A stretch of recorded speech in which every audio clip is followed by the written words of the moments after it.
Now we're going to explore the disconnection from nature and how the natural world can heal and ground teenage boys. Okay? It's really interesting how these ancient practices and ancient philosophies still hold true today. I'm really fortunate. My grandparents own a cabin up near Lake Tahoe, and it's like it's by the lake in the woods. It's like all nature, and like the second that I get there when I'm visiting, I just immediately feel so much better. Like the fresh air, the sounds of nature, just being off my phone, being disconnected, going for hikes, going for walks, going for swims. If it's colder, we go skiing. But it's I'm so fortunate that I get to see the drastic impact that getting into nature has by going into my grandparents' cabin and going to this place, because I get to see the drastic change that I undergo when I am connected to nature, rather than maybe just going down to the park or just going down to the beach, where there's definite improvement, but it might not be as drastic, which means it's not as noticeable. So I really connect to this one. I mean, all the things that we've spoken about are super important, but here is another great topic around disconnection from nature. So the role of nature in mental health. So nature provides, as I just mentioned, a sense of peace and calm, opportunities for physical activity, and a break from overstimulation, screens and noise. We haven't even touched on at all ADHD and the rise in ADHD, because I'm going to put together a separate training based off of these two books, which are really good on that. But that overstimulation, we're constant. It's like very head noisy. Like for me, I just think about it like this high. It's just always there, and when we get into nature, it just disappears. And again, studies show that spending time in nature reduces stress, anxiety, and depression. So the research and evidence, spending 2 hours per week. So that's it, guys. Can you spend 2 hours per week in nature? Because if you can, that's going to improve your overall health and well-being. Nature exposure reduces symptoms of ADHD, anxiety, and depression in teens. Hari's observations, communities with better access to green spaces report lower rates of depression and anxiety. One of the best things about traveling through Europe that I found, I've done that the last couple of years, is the connection to nature in these places, like going to parks and there's like a little bar attached to the park. And so instead of being indoors, having a drink with friends, everyone's outside in the sun, lying down on the grass with their shoes off, having a drink, right? And it's like, wow, what a much better way to enjoy a drink in nature than in this tiny little bar in the middle of the city, 30 stories up in a sky-rise building. So it's these little things that we can tap into as well for our young men, for our families. Going to the park, we used to do bike rides every week through Centennial Park when we were growing up. Before we got to high school, we do these bike rides around Centennial Park. It was about 4 kilometers, so you get the exercise in, but it was also around nature. You kind of space out, you're looking up into the trees as a young kid, and you're able to feel that sense of calm and well-being, instead of just always being hooked into the phone, hooked into the computer, hooked in online, inside. Even my office right now, it's like, man, I need to get some plants in here, and I need to get some green in my office because it's driving me crazy. I've got 4 white walls. Why teenage boys are disconnected from nature. Technology, excessive screen time replaces outdoor activities. Think about like a little kid, like a young boy. They love being outdoors. They love exploring. They love being in the park. They love these things. It comes so natural. And then as we become teenagers, our values kind of shift and we stop playing as much. And particularly today's day and age, we spend a lot of time indoors on screens. But that is very new. I hear my dad all the time talk about the good old days in the 80s, right? He was never indoors. He was like, I'd get home, I'd have something to eat, and then I'd leave. And I'd leave and I'd be outside. And I'd be outside until I came home for dinner. And then I'd be at dinner and then I'd go to bed, right? So a lot of things have changed within society that are exacerbating this problem. Many teens live in areas with limited access to green spaces. I get it, right? We've become very urbanized. So if you do live in these places, research where's the nearest park? How far do I have to walk to get to that park? Am I near beaches? Am I near camping spots? Am I near national parks? And then the perceived boredom for boys, right? Nature may seem boring compared to digital entertainment. Well, yeah, this thing is designed to keep our attention. It's designed to just smash our dopamine systems, right? So the first couple times, it'll probably feel boring. It's not very stimulating. It does require you to calm down and find some inner peace and like take a deep breath and relax and settle in. And then what happens is stuff will come to the surface again, probably uncomfortable emotions. Signs of disconnection from nature. Preference for indoor activities over outdoor play or exploration. How many teenagers are like doing outdoor play or exploration now? Like so few.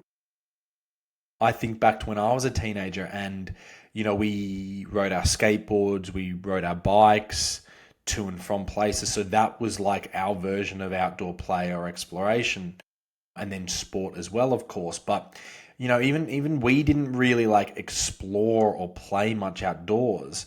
It probably came when we were hanging out with our friends, and that naturally occurred indoor and outdoor, and they had different kinds of play, right? But it's funny where we become very disconnected from nature. Restlessness, irritability or inability to focus, a lack of awareness or interest in the natural world, for example, animals, weather, seasons, right? We're still human beings, and we can't ignore like thousands of years of evolution and thousands of years of how we've done life. And we've typically done life outdoors, very well connected to nature. And it's just recently we've become very, very indoor. And you can see as a result, people are not doing well. Mental health is declining, mental illnesses are increasing. It's why we're doing this course. It's why you guys are here listening to me ramble on, is because things aren't going well. The way that we were doing things is not conducive to good mental health. So we need to reverse it. And a lot of reversing is actually going back to what we know works, which is time in nature. So what can parents do?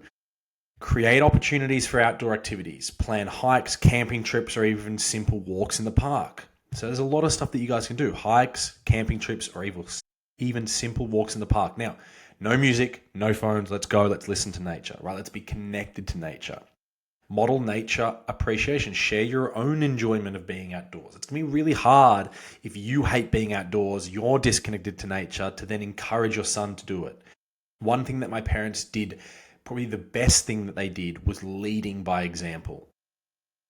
And I haven't made a specific point on that yet, but I've alluded to it. Leading by example. It was never, Dylan, you need to go and run. It was always, Dylan, come, we're going for a run. It was never, Dylan, get off the PlayStation, you need to go and do something. It was always, Dylan, I'm turning off the PlayStation, let's go and do something together. Right? They modeled it very, very well.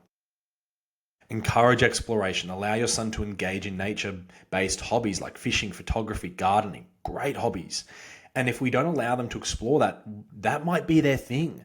They might find out with the new camera or the photography club or the new fishing rod or showing them the gardening, that might be their thing. And encouraging that as, that's okay, cool, you're a gardener, great. Cool, you're a fisherman, great. Cool, you're into photography, awesome. Right? Or even getting outside and painting the outdoors. We need to really encourage these passions and hobbies that we spoke about in the last section or the section before. And then, you guessed it, limit screen time. Set boundaries to create space for outdoor experiences. Okay? Again, we keep coming back to this thing. There's one thing you can do to drastically improve it, and the simplest, get rid of their phones, give them a Nokia, give them a flip phone. Research-based benefits for nature for teens. So improved focus. Time in nature restores attention and reduces mental fatigue. It's a very restorative practice or a really restorative hobby to get out into nature. You feel so much better. I know I do when I go for a swim. And I come back, I'm actually able to focus more. It doesn't detract from my work. It improves my work. which reminds me, I'm going to go for a swim right now, as I've been indoors for a week straight. Better sleep, exposure to natural light regulates sleep cycles, right? So wake up, get them outside, have them look at the sun. So much research on this, right? Before they go to bed, watch the sunset. Okay, now at night, let's try to reduce the light that we're taking in. Let's try to 8 p.m. Let's get off our phones, our computers. Let's read a book. Let's do our homework, right? I know that schools aren't making it any easier. I hear time and time again from parents that like, Dylan, I get it, but it's really hard. The schools are pushing technology. They're pushing computers. They're pushing iPads. I get it. Just do your best. Do your best to take responsibility, to take accountability, to empower yourself to make the changes that you are able to make. You're not going to be able to get all of them right. Emotional regulation. Physical activity in natural settings releases endorphins and lowers cortisol levels. Get them off the treadmill. Go for a run in the park. Okay? I will never understand people who run in gyms. Like, go outside and go for a run. Go outside, go for a walk. So physical activity in their natural settings releases endorphins and lowers cortisol levels. These are positive. These are good things that we want. Are they hard? Yes. Okay, but they're worthwhile. Practical ideas for reconnecting with nature, okay? Backyard activities, gardening, bird watching, building a treehouse, right? Probably treehouse in particular is probably a bit young for this audience. But getting outside and doing things together. Day trips, visiting local parks, nature reserves or beaches. Adventure sports, rock climbing, kayaking, mountain biking. Unstructured play, letting your son explore the outdoors on his terms. Something that I really, really enjoy doing now that I didn't when I was younger is going for walks in nature. And I can probably get better at it in taking my headphones off and listening to nature. But now what I do in my morning routine actually is I wake up at 4 a.m. every day and I spend the first hour outside on my balcony and the birds are just going crazy and it's so nice and refreshing. I'm outside because it's kind of like an enclosed meshed in area, but I'm actually outside and it's amazing. It like to start my day, I meditate out there, I journal, I read, I pray, I read my Bible, I do all of that outside whilst listening to all these birds chirp and go crazy. It's really nice and it starts my day that way. It really impacts me in a positive way. And when I miss that, I notice the difference massively. Cool. So now that we've seen the power of nature in improving mental health, let's turn to a more sensitive but equally crucial topic: how childhood trauma can impact your son's well-being. And again, little t trauma, not just big T trauma.